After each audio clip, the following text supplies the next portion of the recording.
Marques Brownlee is getting canceled. And the reason for getting canceled is the most craziest thing in the world. Especially for someone like Marques, who's been on YouTube his entire life, basically. His entire life, from a young child all the way until whatever age he's at right now. And he's been doing the same thing over and over and over again. He's been reviewing tech for this long because he's nerd. He's a nerd. He loves this stuff. If you're a nerd, you like to nerd out on things. And sometimes when you nerd too hard, you come to a point where he's at right now. And we are going to call this YouTube Civil War. Okay, yeah. So anytime you do anything slightly out of pocket completely, whatever, everyone takes this moment to just join in on whatever is going on, including myself, okay? Because, hey, it's a trending topic. I'm going to at least talk about it. I'm not going to drag him through the mud because I am a Marques Brownlee fan, for sure. I'm not going to say I watch every single one of his videos, but if it pop up in my feed, I'm not going to ignore it. Especially if I want to know about whatever product he's reviewing. Now, have I watched all of them? No. Have I watched even a quarter of them? No. But I've watched quite a bit of product reviews, including cars, including the AI pins, including all that. And I think this is a designated effort for someone to try and take him down because he's so, if you think about it, he's so brand safe. So brand safe. Meaning he doesn't cuss, he doesn't cross the line, he just kind of like does his own thing and stays on the path.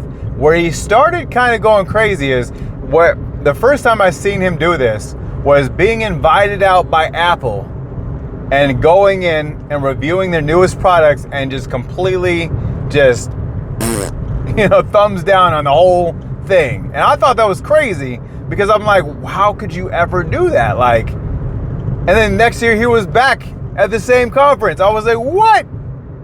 So Apple didn't really care about it, but think about the people like AI pins. Now I get it, it's not his fault that the product itself was questionable from its entire inception. I get that.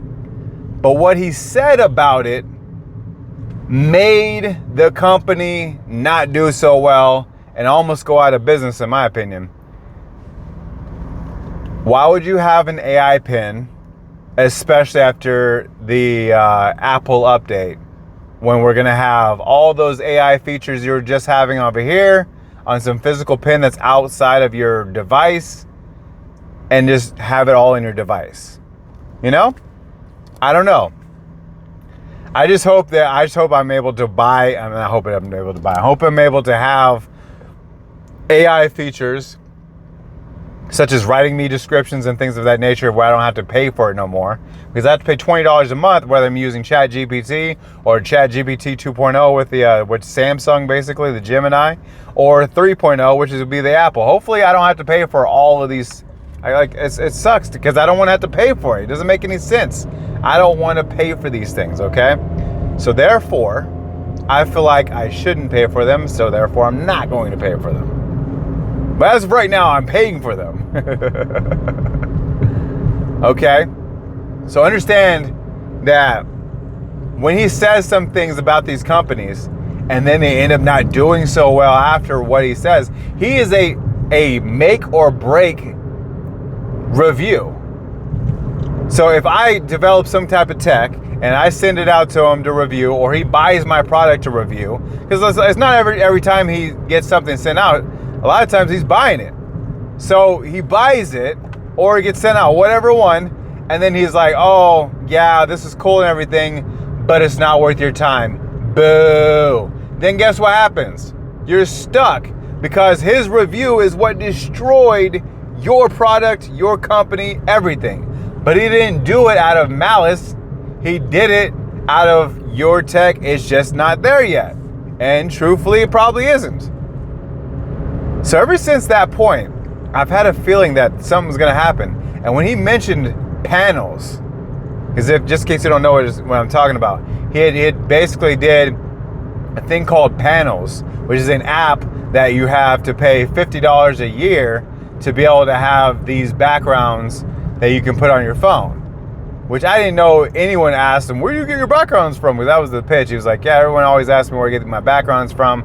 Now you can access every background that I ever owned, and any backgrounds I'm actually, you know, in tune with or I like a lot. And I'm like, I think it's crazy talk that anyone would ever pay for a background when you have a phone that you could either use it. You could either use your phone to take a picture and use that as a background, or B, you could just literally Google and then come up with whatever picture, or you can go to ChatGPT and use the free version real quick and boom, generate you a picture. You go with free samples from OpenAI, not OpenAI, sorry. What was that other one, Brian? OpenSea, that's what it is. OpenSea, get your free sample there and have a background. Why would I want to pay $50 a year for these backups? Now that's what people are mad about, is the fact that it's $50 a year, and there was some like it's not everything just that, but there was some terms of the service in the terms of the agreement basically that they were disagreeing with as well. And he had to go back in and say, oh, this is valid. Let me go ahead and redo this real quick, because obviously he knows the people who are engineering the app. So you got to understand that for one, he's not perfect, and for two, his brand is so brand safe that yes, it sucks that you have to go through this, but when you make a product that's not physical, you make it digital, has to be programmed, people go based off of their experience, and you almost get stopped before you even get started. Because think about it this way, if people are that mad, which I don't know if they truly are or not, but just imagine if people are that mad, they're going to go to the comment section of your videos, then they're going to go to the review, because it's on the Play Store, right? And also on the Apple Store too, right? The App Store, right? So they're going to go to those stores and they're going to review your product bad. And if there's enough of them, where she has a lot of fans, there's enough of them, there's enough people to bring their ranking down on your actual product that it may not recover from. Just because you're a huge YouTuber does not mean that you could recover from such a blow like that. Now, if you asked me, if I was his best friend and he called me and he told me his idea for his app, I would have laughed in his face, because that doesn't sound like a good app. I don't understand why. Like, it's like, it reminds me of the NFT craze. Like, okay, I buy this picture that anyone can screenshot, but I own it. It's on the blockchain. I own it. Anybody screenshot it, no one's gonna say, oh, wow, that Bored Ape on your phone, you don't own that, bro. You show me the blockchain. No one's gonna ask you about that. No one's gonna care. They're gonna assume that you went to Google to get it anyways. So it doesn't make any sense. So that's what it reminds me of. It's like, well, why would I use an app for backgrounds when I could literally Google any background I want? I could AI background whatever I want. And who's generating all these backgrounds, right? Like, it's just a bunch of artists, and you're licensing work. You have to split them 50-50 with them, which that's a great thing that you're doing. That is great. But what for? It just sounds like you're out of tune of what you could actually be selling. I don't understand how this is possible that you just thought this would be a good idea. This is not a good idea. This is a very mediocre idea. This is not something that I would be like, oh, my bro did it again, bro. No, man, I would not. So please go back to the drawing board on that app, bro. That app is, I don't feel like it'll ever be a thing.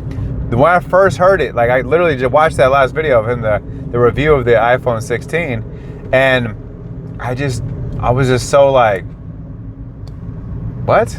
For what? Why would I? And then you say $50 a year. Like, for one, I can't even understand why someone would even pay even $2 for it. And then to let alone say $50 a year. What? Oh my God, $50 a year? I mean, it sounds good when you split it across 12 months, but gosh, for pictures on a phone? It just sounds crazy. It doesn't sound like that's a real thing. It doesn't sound like reality, okay? And what do you guys think about this? What do you guys think? I'm sure most of the people that watch my video ain't even in tune with what's going on. But what do you think about this? The situation I've explained to you, what do you think about it? Do you think it's absolutely crazy that someone would, for one, be selling pictures on the app, or for two, that someone would get super mad about $50 a year and privacy issues on your little terms of service. I mean, come on, dude. I don't know. I mean, I don't know. I feel like you have worse apps on your phone. You know what I'm saying? Like, and at this point, if you don't, I don't know why everyone's mad at it. Well, the internet, somewhere on the internet, people are mad about it.